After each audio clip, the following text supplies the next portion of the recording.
好起先先来关心这美国的八壁高人 Alex Honnold， 伊今仔日成功爬起哩台北101，现场是专程直播，嘛有真侪民众到现场为伊応援。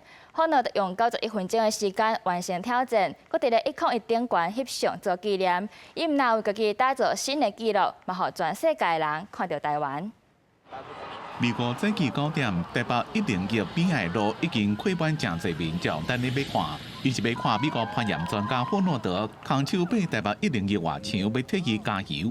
相信他已经做好万全的准备，相信他会成功。就单纯想来看爬的过程而已，因为想说这不是每天都能看到的。因为这难得让那个全世界看到台湾，然后又是101这种最著名的大楼，所以一定要来朝圣一下。霍诺德上有名的就是 Free Solo。 就是拢无用任何的安全装备，空手爬。这边爬困难度是伫咧台北101以爬做设计核心，每爬站就小可捅出去，敢若是得爱目共款，而且是小可向外出10到15度。霍诺德爬到一半小可哮喘。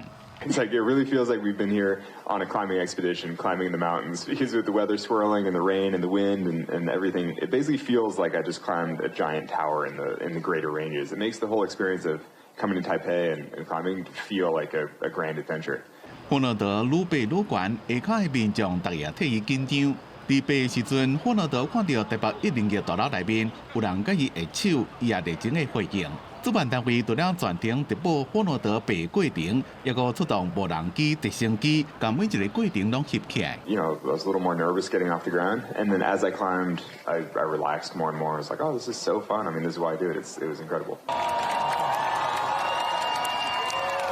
无到2点钟，霍诺德顺利挑战成功，空手爬起哩台北101，除了替家己创纪录，也互全世界都看到台北101。记者综合报道。